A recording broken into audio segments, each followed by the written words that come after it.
Hello everyone and welcome to Sinful Gaming. I hope you're all doing well, I hope you're all staying safe, and most of all, I hope you're all fighting that war against the grey. In today's video, we're going to start collecting Warhammer 40,000 boarding actions, and today we're going to take a look at mustering a boarding patrol for the World Eaters.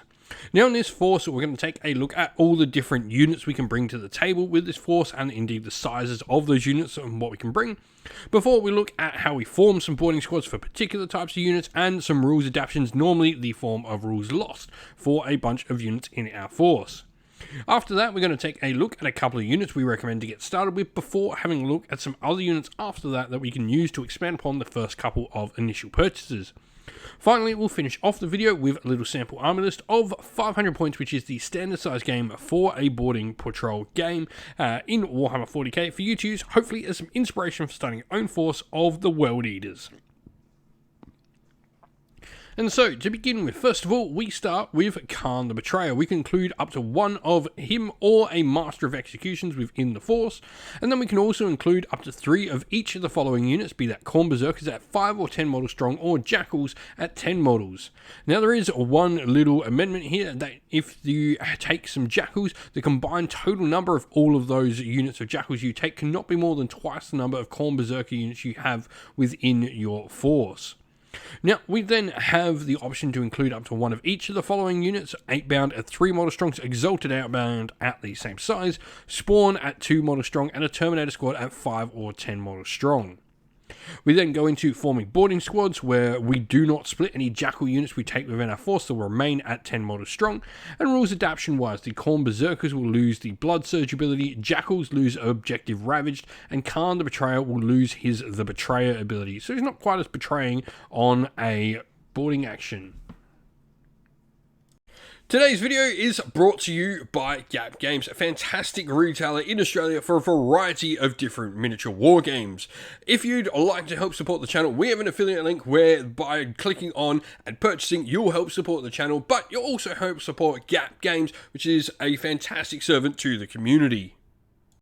And so, where to begin our force? Now, we're going to look at the World Eaters Masters of Executions, because if you are playing in a more narrative style, if this is part of a campaign, you might want to be playing with your own character in this, but I would say that Khan the Betrayer is definitely a great model to have inside a boarding action, and there is nothing wrong with choosing to take the named character if you so wish. Now, we are going to look at the Master of Executions, because I do think he brings some interesting things to the table for us.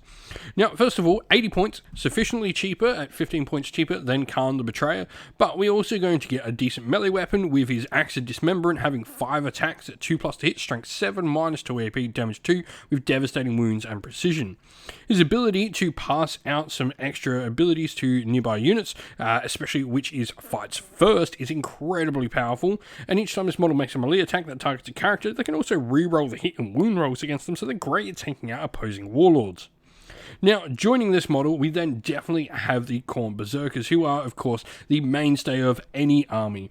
Now, for me, I would almost always take these in 5 model units. That gets you an extra plasma pistol in each and every unit, because your sergeant can take one, so you're going to always come out that little bit better off taking 5-man units until you've used up all 3 of your choices. But melee weapons wise, you have your Berserker Chain Blades, and you've got some Khorne Eviscerators in there as well, which give you a nice high strength 8, -2 AP damage to weapon as well.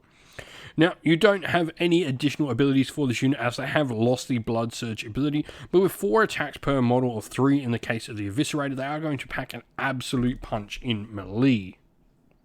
Now, looking at where to go next from this, we then have the different types of 8 bound for the force. The first of these are the standard 8 bound. They're going to have their melee weapons, which can be either the 8 bound Eviscerators or the Lacerators. These are going to provide us with some decent AP at -2, but also some nice strength variations, either strength 5 damage 2 or strength 9 damage 3, though you do lose 2 attacks on the stronger weapon profile.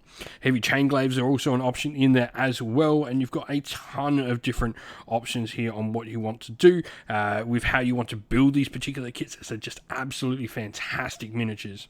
Now, speaking of options from the kit, you can of course build Exalted 8 bound as well, which is sufficiently more expensive at 180 compared to 155 points, but you are going to get a much tougher unit. Toughness 6, 3+ save with 3 wounds each. They've also got a lot of different attacks, and the unit leaders can even bring some paired 8-bound chain fists to the fight as well. For strength 5, 3+ to hit. Twin linked weapons as well at strength 14, so 2s re-rolling 1s pretty much against anything in a boarding action. -3 AP and damage 2. Now, ability-wise, we do have the Overwhelming Wrath, where each time an enemy unit within 6 inch is selected to fall back, that unit has to take a morale test, or they can't fall back at all. They have to remain stationary.